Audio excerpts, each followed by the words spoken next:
Could the Titans trade back in the 2023 NFL Draft?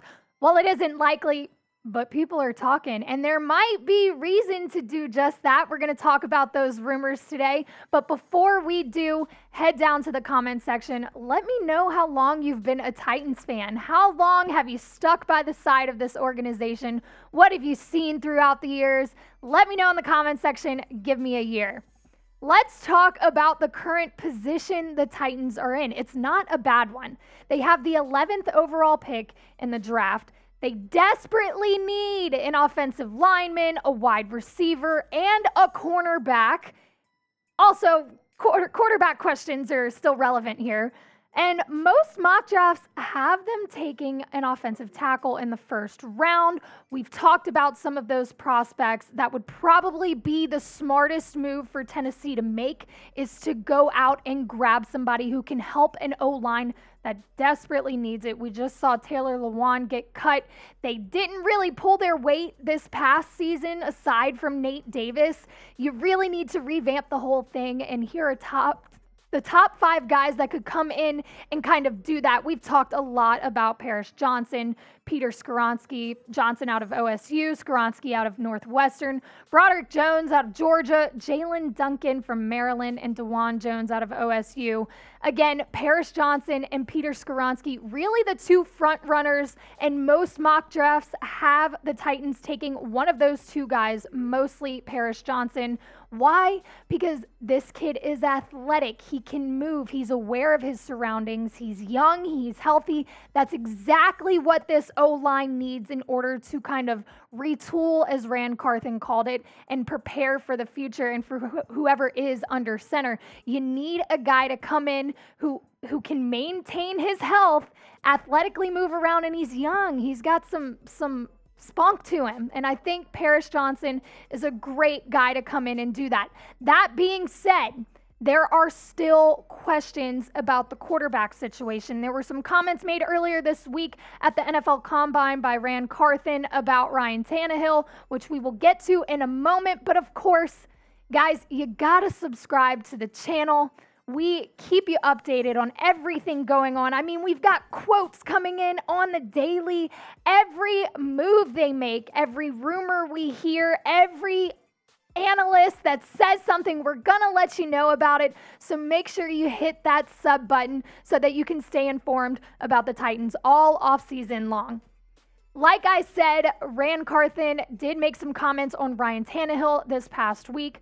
He said, Ryan is under contract. I just want to speak freely for a moment. I know everybody wants to make a big deal out of the quarterback position and whether he will or won't be here. But you guys just have to accept the fact that Ryan is under contract for us, and right now he is a Titan, and he will be a Titan. That being said, will he? There are still plenty of questions unanswered. Okay, yeah, you're saying Ryan Tannehill is going to be a Titan. Does that mean he's going to start? Are you telling the truth?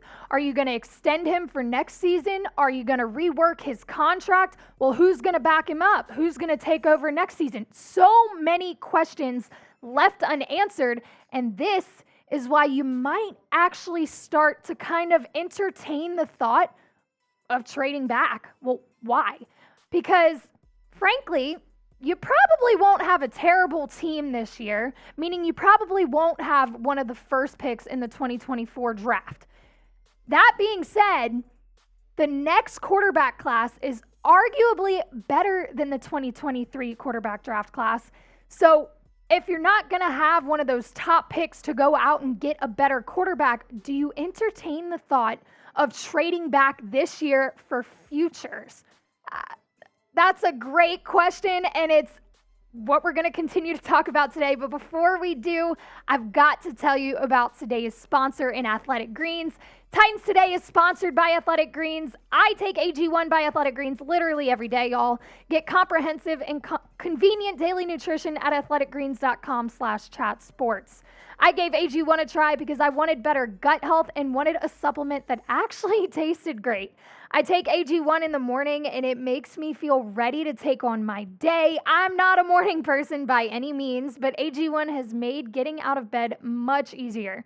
I take it first thing in the morning before I work out or head into the office, and it really helps me maintain my energy throughout the day. Not only that, but AG1 is great for recovery. Since taking it, I've noticed I'm more locked into and excited for my daily workouts, and I feel great even after.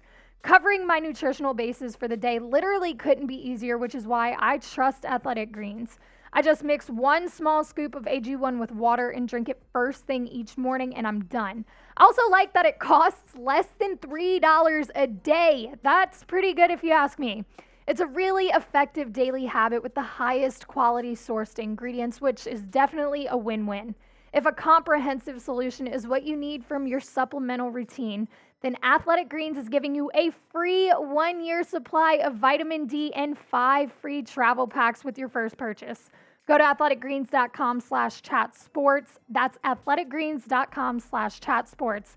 Check it out. The link is in the comments and the description of today's video. So like I said, those quarterbacks in the 2024 draft class are arguably better than the options in the 2023 draft class.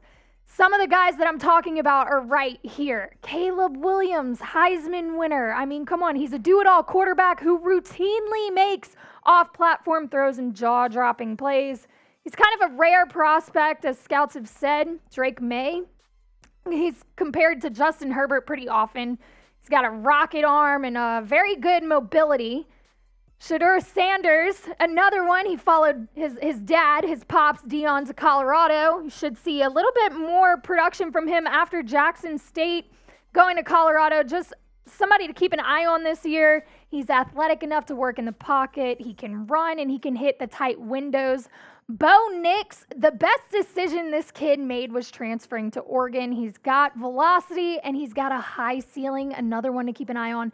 And of course, Quinn Ewers, he has to prove himself in 2023, had a little bit of a rocky 2022 season, but he is capable of being really good. So these quarterbacks, and there's plenty more, Jaden Daniels at LSU, and you've got a whole bunch of guys coming into the 2024 draft class that could potentially be a franchise quarterback, might be the better option than grabbing a quarterback in the 2023 draft. So if you look at it that way, do you entertain the thought of trading back to go and get a quarterback in the 2024 draft? Well, let me know. Do you think that's a good idea? Would you trade for 2024 draft capital? Would you trade back for it? Type Y for yes, type N for no. And of course, y'all, something's got to change because Ryan Tannehill, he could be the starter. There's still lots of questions on that, but what's going on now isn't going to cut it. Between what could happen in the 2023 draft with potentially the AFC South getting 2 of the top quarterbacks off the board, depending on if the Colts trade up or if the Texans grab a quarterback, Bryce Young, CJ Stroud could really be in the quarterback race in the AFC South along with Trevor Lawrence. Ryan Tannehill is not on their level. I hate to say it. He's not a bad quarterback. He's a game manager, but if it's an arms race, Titans have to go out and get an arm, whether it be this year or next year. They've got to change something. The quarterbacks are getting younger. They're getting healthier, more athletic. Ryan Tannehill is the oldest one of the bunch. It might be time to look younger. In fact, it absolutely is time to look younger. That being said, I don't know that trading back is the right answer because of the holes still on this roster. You have other positions that you have got to address. We have talked about it over and over and over again, and frankly, I'm sick of talking about it, but the O-line, the wide receiver room, the pass defense, it all needs help. So sure, you can trade back and wait till next year to go grab a phenomenal quarterback, but if you don't address these issues now, you're still going to have the same issues next season. It doesn't matter who's under center if he can't get the ball out or he doesn't have options, he doesn't have protection. You've got to fix the holes you have now if you want to see success in the future. So again, trading back, it's unlikely. It looks like the Titans will stick with that 11th overall pick, go get an offensive lineman. That would be the safe option, but seriously, it's the NFL. You never know. You never know what could happen, which is exactly why you should subscribe, because we'll make sure you know everything going on. As always, it's a pleasure, and we'll see y'all soon.